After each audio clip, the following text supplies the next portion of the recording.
बिस्मिल्लाहिर्रहमानिर्रहीम। अस्सलाम वालेकुम। आज हम CSS सेलेक्टर्स के बारे में बात करेंगे। यानी HTML को जब हमने CSS में डिज़ाइन करना होता है तो हम किस तरह सेलेक्ट करते हैं कि किस चीज़ को HTML की किस चीज़ को हमने कौन सा डिज़ाइन देना है। फर्स्ट है element selector. Element selector basically एक एलिमेंट को सिलेक्ट करता है। जिस तरह हमारा H1, हमारी हेडिंग, हमारी बॉडी एक एक एलिमेंट है।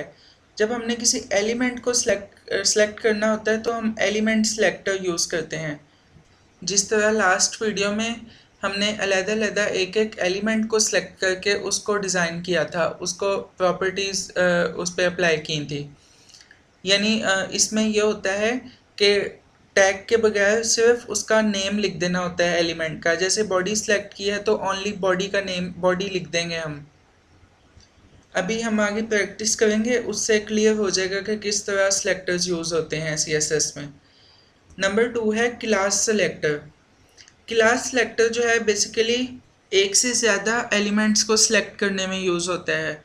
फॉर एग्ज़ाम्पल अगर हमने H1, H2, H3 और डिफरेंट एलिमेंट्स को अगर हमने सेम स्टाइल देना हो तो हम उनको डिफरेंट सेम क्लास अपॉइंट कर देंगे, जिससे हमें CSS एक ही दफ़ा प्रॉपर्टीज़ लिखनी पड़ेंगी और वो सब एलिमेंट्स को पे अप्लाई हो जाएंगी। नंबर 3 है ID selector. ID selector basically एक स्पेसिफाइड एलिमेंट को सिलेक्ट करने के लिए यूज़ होता है। सबसे जो कॉमन सेलेक्टर है वो क्लास सेलेक्टर है, क्योंकि क्लास सेलेक्टर जो है ये हमारे काम को इजी कर देता है।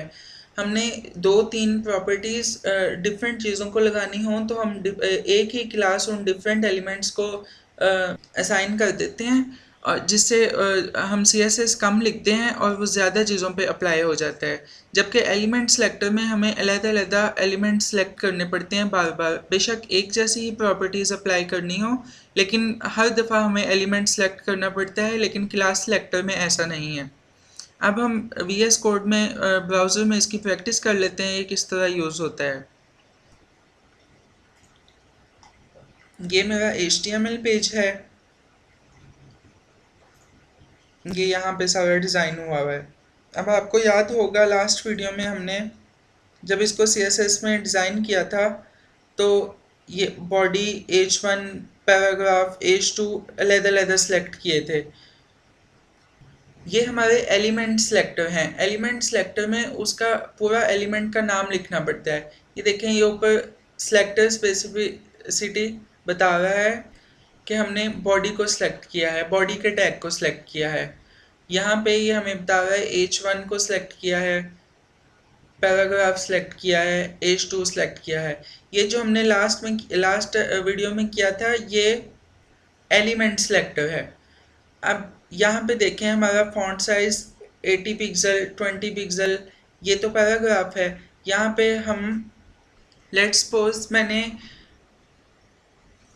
जो H1 और H2 है उसको भी मैंने 80 पिक्सल्स ही फॉन्ट साइज देना है। बाकी प्रॉपर्टीज़ तो सेम है, कलर भी सेम है, टेक्स्ट अलाइन भी सेंटर है, बाकी प्रॉपर्टीज़ सेम है। मैंने उसको ये प्रॉपर्टी भी मैं उसकी सेम कर देता हूँ, यहाँ पे मैं 80 पिक्सल्स कर देता हूँ। अब जो हमारा H2 है वो भी 80 पिक्सल्स हो जाएगा। ये CSS is a one fun, ये H2 में था, ये 80 पिक्सल्स हो गया, ये भी 80 पिक्सल्स हो गया, ये भी H2 था। अब मैं चाहता हूँ कि मुझे बार बार एलिमेंट सेलेक्ट ना करना पड़े, मैं एक ही दफ़ा ये तीनों प्रॉपर्टीज़ लगाऊँ और वो H1 पे भी अप्लाई हो जाएं, H2 पे भी अप्लाई हो जाएं। उसके लिए क्या करना है, यहाँ पे मुझे एट्रीब्यूट देना है H1 को स्पेस देके क्लास इज़ इक्वल टू, यहाँ पे मैं इसको अपनी मर्ज़ी से नाम दे सकता हूँ, कोई भी नाम दे सकता हूँ। मैं इसको हेडिंग का नाम दे देता हूँ क्योंकि H1 हमारी हेडिंग है। इसको मैं यहाँ से कॉपी करता हूँ, ये भी हमारा H1 है, यहाँ पे भी पेस्ट कर देता हूँ, इस H2 में भी पेस्ट कर देता हूँ। ये ओपनिंग टैग्स में पेस्ट करना है, इस H2 पे भी मैं पेस्ट कर देता हूँ। अब क्या हुआ है, हमारे h1 को भी सेम क्लास है, हमारी h2 की भी सेम क्लास है। अब यहाँ पे क्या होगा, मैं क्लास सेलेक्टर यूज़ करूँगा इंस्टेड ऑफ एलिमेंट सेलेक्टर, मैं क्लास सेलेक्टर यूज़ करता हूँ।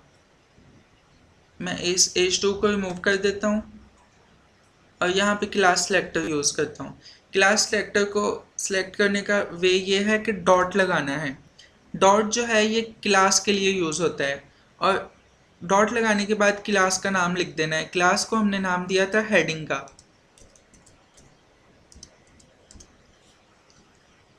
अब चेक करते हैं, ये देखें, ये अब h1 और h2 को जो है साइमल्टेनियसली सेम प्रॉपर्टीज़ अप्लाई हुई हुई हैं उन पे। इनका मैं कलर चेंज कर देता हूँ ताकि आपको आइडिया हो सके।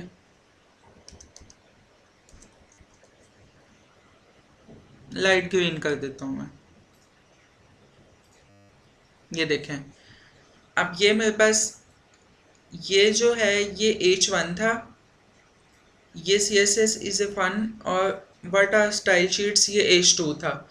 लेकिन मैंने क्या किया, क्लास सेलेक्टर से मैंने 2 दफ़ा की बजाय एक ही दफ़ा प्रॉपर्टीज़ लगाई हैं, और वो जहाँ जहाँ पे मेरी क्लास थी हेडिंग पूरे मेरे HTML में जहाँ जहाँ पे और भी हेडिंग का वर्ड आएगा क्लास में, वो उन सबको सेलेक्ट करके उन पे प्रॉपर्टीज़ ये वाली लगा देगा। नेक्स्ट है ID सेलेक्टर। ID सेलेक्टर किस तरह वर्क करता है, लेट्स सपोज मैंने अपने इस पैराग्राफ का मैं फॉन्ट साइज चेंज करना चाह रहा हूँ। मैं यहाँ पे इंस्टेड ऑफ एलिमेंट सेलेक्टर मैं यहाँ पे इसको ID एट्रीब्यूट दे देता हूँ।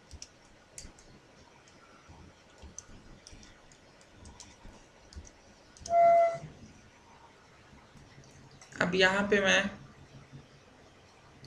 इसकी जगह पे ID सेलेक्ट कर लेता हूँ जो मैंने दी थी। ID सेलेक्ट करने का तरीका यह है कि उससे पहले हैशटैग यूज़ होता है। क्लास सेलेक्ट करने के लिए डॉट यूज़ होता है। एलिमेंट सेलेक्ट करने के लिए पूरे एलिमेंट का नाम यूज़ होता है, जबकि ID सेलेक्ट करने के लिए हैशटैग यूज़ होता है।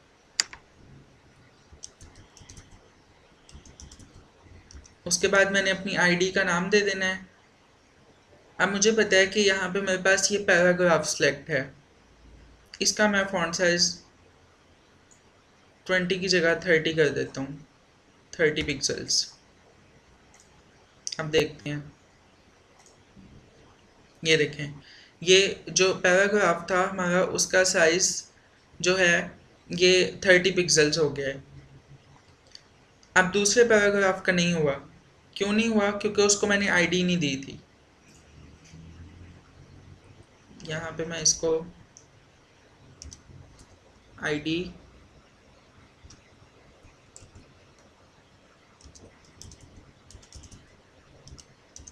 इसको भी मैंने ID दे दी। अब ये भी वहाँ पे सिलेक्ट हो गया CSS में।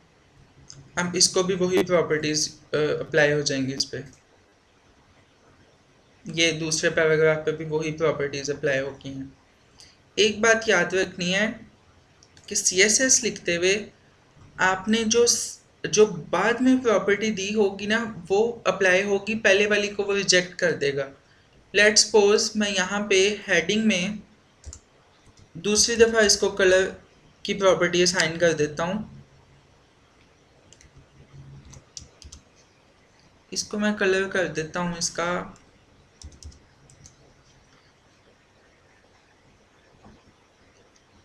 लाइट पिंक कर देता हूँ। अब यहाँ पे मैंने पहले कलर लाइट ग्रीन दिया था, लेकिन बाद में मैंने कलर लाइट पिंक दिया है। अब देखते हैं क्या होता है। ये उसका कलर लाइट पिंक हो गया है, हालांकि मैंने कलर उसको लाइट ग्रीन भी दिया हुआ था। लेकिन जो ब्राउज़र है वो यहाँ से स्टार्ट करेगा, यहाँ पे आएगा, वो देखेगा कि कलर लाइट ग्रीन दिया है, वो उसको लाइट ग्रीन अप्लाई करेगा।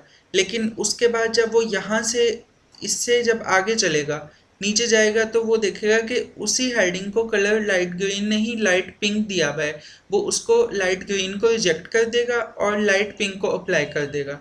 इसी तरह अगर हम कोई थर्ड कलर दे देते हैं, यहाँ पे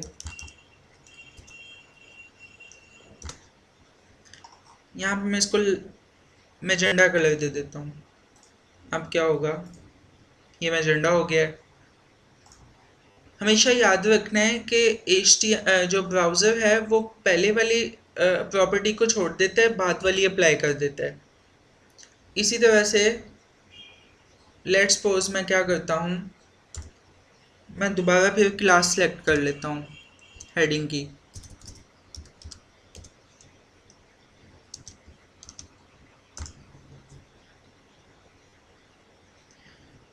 सॉरी, ये मेरा यहाँ पे सिलेक्ट ये यूज़ करली ब्रेसेस यूज़ हुई हुई थी, इसके बाद मैं अप्लाई करूँगा। ये इसलिए कलर नहीं चेंज कर रहा इसके बाद, क्योंकि ये जो क्लास ओपन हुई थी यहाँ से, ये यहाँ पे क्लोज हुई है। अब इसके बाद मुझे अगली क्लास ओपन करनी है। ये अब इसका कलर भी चेंज हो गया है। अब मैं यहाँ पे इसको फॉन्ट साइज दे देता हूँ,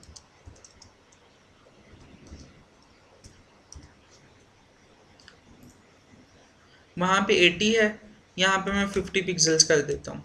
अब क्या होगा, अब वो 80 पिक्सल्स को रिजेक्ट कर देगा और 50 पिक्सल्स को अप्लाई कर देगा।